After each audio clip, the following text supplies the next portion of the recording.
La mort d'un enfant est toujours tragique. Voici l'histoire d'un petit garçon courageux, atteint d'un cancer en phase terminale, et qui a attendu que sa petite sœur vienne au monde pour pouvoir partir en paix. Bailey Cooper a sans doute été l'un des petits garçons les plus courageux que la Terre ait jamais porté.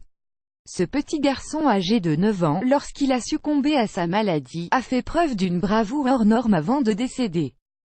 En effet, il a attendu que sa petite sœur Millie vienne au monde, c'est d'ailleurs lui qui l'avait appelée comme ça, témoignait la mère de Bailey au Bristol Post, un tabloïd anglais. Advertising Read Invented by TEADS. Advertising Read Invented by TEADS. Le lymphome non-hodgkinien décédé le 24 décembre dernier, le petit Bailey Cooper était atteint d'un lymphome non-hodgkinien diagnostiqué par ses médecins au cours de l'année 2016.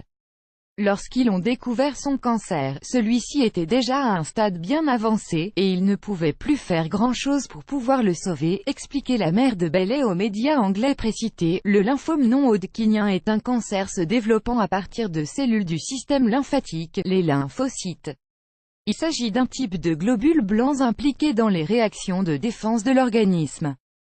Si le lymphome non-hodgkinien apparaît le plus souvent dans un groupe de ganglions lymphatiques, il peut également se manifester dans d'autres organes tels que l'estomac, l'intestin, le cerveau et même la peau. On parle alors dans ces cas-là de lymphome extraganglionnaire. L'Institut de veille sanitaire, l'INVS, a estimé à 12 500 le nombre de personnes atteintes de lymphome non-hodgkinien en France en 2012, dernier recensement en date.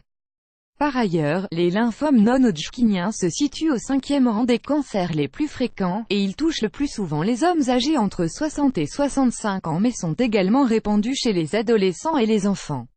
Le traitement ou la prise en charge de lymphome non-hodgkinien repose principalement sur la chimiothérapie.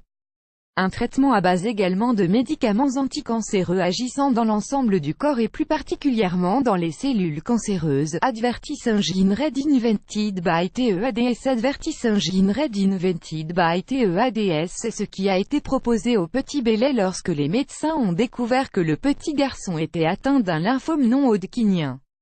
Au moment du premier diagnostic, les médecins s'étaient rendus compte qu'il s'agissait en réalité d'un cancer de stade 3.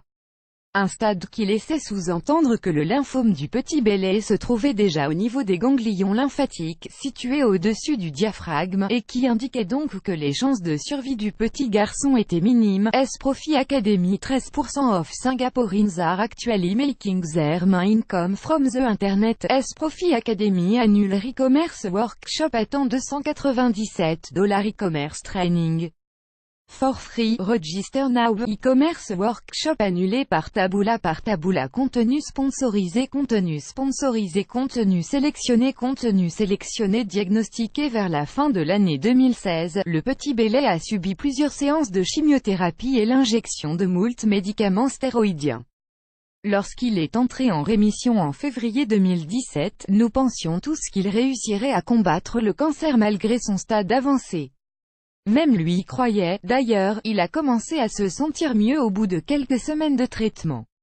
Seulement, il a fait une rechute au mois de juin, et c'est à ce moment-là que nous avions compris qu'il ne s'en remettrait pas, une mauvaise nouvelle que les médecins avaient malheureusement confirmée auprès de toute la famille Cooper, à savoir la mère et le père de Bailey, mais également son petit frère Riley. Advertising Read Invented by TEADS. Advertising Read Invented by TEADS. Une dernière volonté après que les médecins aient expliqué calmement au petit Bailey qu'il ne lui restait plus que quelques mois à vivre, voire quelques semaines tout au plus. Celui-ci a exprimé la volonté de voir sa petite sœur venir au monde avant de succomber définitivement à la maladie. En effet, la mère de Bailey était à ce moment-là enceinte d'une petite fille.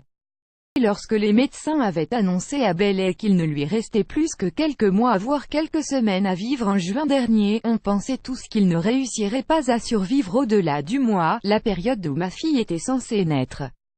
Mais il l'a fait, il s'est battu pour voir sa petite sœur avant de s'en aller. Le petit garçon a même tenu à s'occuper d'elle, en lui changeant les couches et en lui donnant le biberon. Un départ déchirant le 22 décembre 2017, Bailey a été de nouveau admis à l'hôpital de Bristol, Angleterre, car son état s'était sérieusement détérioré.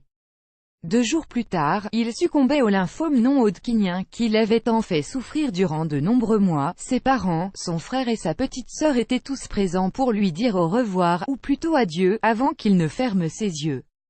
Pour la dernière fois, Bailey a embrassé ses parents, son frère ainsi que sa petite sœur qu'il a même pu tenir dans ses bras pendant quelques courts instants. Il est temps pour moi de partir et devenir l'ange gardien de Millie.